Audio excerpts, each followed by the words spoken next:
Hello guys, this is Swati और मैंने movie देखी बेबीलोन। मैं इसे 3 घंटे की फुल ऑन मैडनेस कहूँगी। इसमें जो आप डिस्गस्टिंग क्योटिक चीज़ें देखते हैं वो आपको फॉर श्योर एंटरटेन करेंगी। ये एक स्पेक्टैकुलर मूवी है।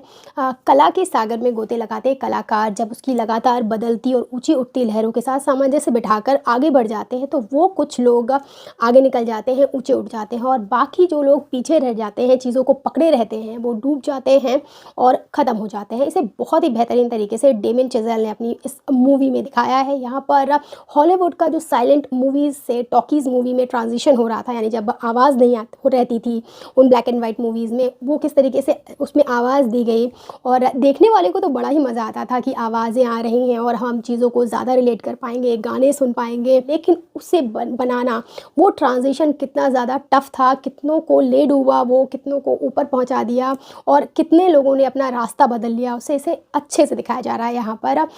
तो मैं अपना एक्सपीरियंस शेयर करूँगी 3 घंटे का आपसे, और आप डिसाइड करेंगे कि आपको ये मूवी देखनी चाहिए या नहीं देखनी चाहिए। इससे पहले अगर आप नए आए हैं देन प्लीज़ सब्सक्राइब। सो ये एक स्टार स्टडेड मूवी है, इसमें बहुत सारे टैलेंटेड एक्टर्स मिलेंगे। तो सबसे पहले हम ब्रैड पिट की बात करेंगे जो जैक कॉनरैड बने हैं।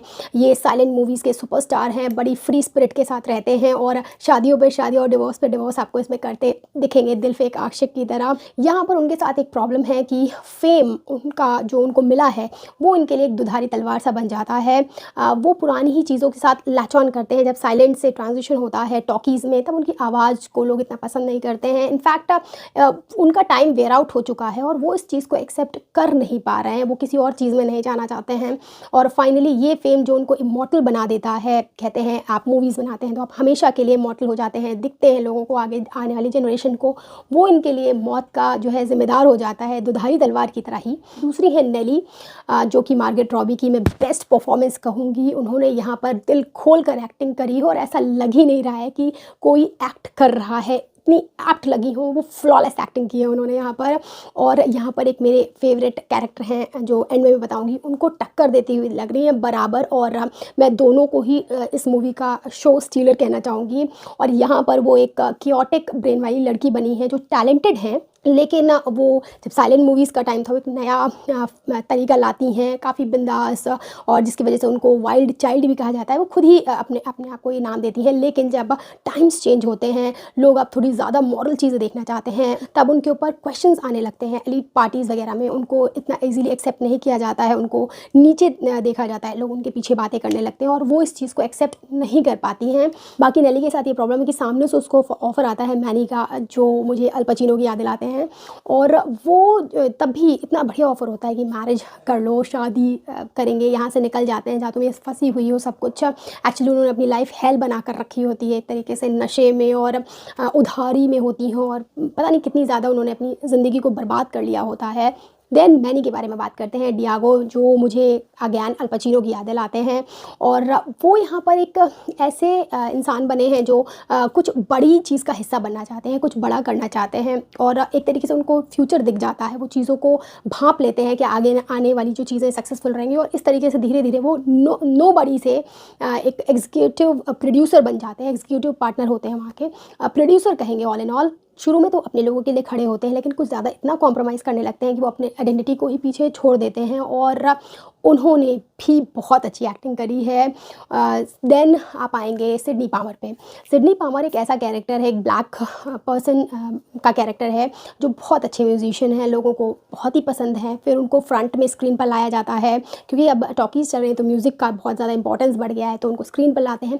लेकिन एक ऐसी शर्त उनके सामने रख दी जाती है कि तुम्हारा कलर लाइट है, ब्लैक पर्सन में भी तुमको अपना कलर डार्क करना पड़ेगा अगर तुम्हें सक्सेस पानी है। तो वो एक बार तो कर देते हैं, लेकिन वो ज़िंदगी अपनी शर्तों पे जीना चाहते हैं, वो ये सारी चीज़ें छोड़कर चले जाते हैं। और क्योंकि ये जगह ही ऐसी है, अगर आप एक बार दबेंगे तो आपको इतना नीचे कर देंगी, या ये सारी चीज़ें इतनी ज़्यादा आपको अपने मन से दूर कर देती हैं, या जो चीज़ें आप करना चाहते हैं कि आप खो जाते हैं, जो एग्जैक्टली जैक कॉनरैड के साथ हुआ था, जो ब्रैड पिट ने रोल प्ले किया है। और अगर मैंने नहीं बताया तो ब्रैड पिट ने यहाँ पर मुझे once upon a time in Hollywood का जो उनका कैरेक्टर था उसकी याद दिला दी है। देन यहाँ पर टोबी मैगवायर की बात मैं करूँगी, वो मेरे लिए एज अ सरप्राइज़ आए थे, और यहाँ पर वो मुझे जोकर की याद दिला रहे थे। वो एक ऐसे अंडरवर्ल्ड को बिलोंग करते हैं, जिससे बॉलीवुड और हॉलीवुड दोनों की ही मूवीज़ कनेक्टेड रहती हैं। हम सबको पता है, हम ऐसी बहुत सारी मूवीज़ देख भी चुके हैं कि किस तरीके से उनका पैसा लगा होता है, उनके आइडियाज़ होते हैं, कुछ से वो ज़बरदस्ती इस काम कराया जाता है। तो वही वाला सेक्शन को वो रिप्रेजेंट कर रहे हैं यहाँ पर, और टोटल साइकोटिक बने हैं, और वो एक वर्ल्ड में इनको ले जाते हैं, मैनी को, और वो वर्ड आपको चिल्स टू द बोन दे देगा। वहाँ पर ऐसी ऐसी चीज़ें दिखाई जाती हैं जो अंडरवर्ल्ड की ही एग्जैक्टली कहेंगे। सो ये जो उनका रोल था टोबी मैगवायर का, ये मुझे बहुत ज़्यादा शॉकिंग लगा। मैंने उनको इस तरीके से कभी देखा नहीं है, और मैं उनको आगे मूवीज़ में इसी तरीके का एक विलन देखना चाहती हूँ, क्योंकि as a villain I have never imagined him, और ऐसे देखकर शॉकिंग लगा थोड़ा सा। देन यहाँ पर मैडम मे का रोल प्ले करती हैं। वो एक सॉन्ग उनका परफॉर्मेंस होता है, सीक्वेंस, वो मुझे बहुत ज़्यादा पसंद आया। एक जॉ ड्रॉप परफॉर्मेंस था, उस तरीके का वो उनका परफॉर्मेंस था। अगर आप मूवी देखेंगे तो देखिएगा। जो इस मूवी की सबसे बेहतरीन चीज़ थी वो थी इसके साउंड ट्रैक स्कोर्स जो बज रहे थे। अगर आप स्क्रीन जो चल रहा है सीन, उसके साथ पीछे जो साउंड है उसको हटा दें तो सीन्स का इम्पैक्ट कम हो जाएगा। इसका म्यूज़िक बहुत ज़्यादा अच्छा था। सेकंड चीज़ जो इसकी बहुत अच्छी थी वो थी एडिटिंग।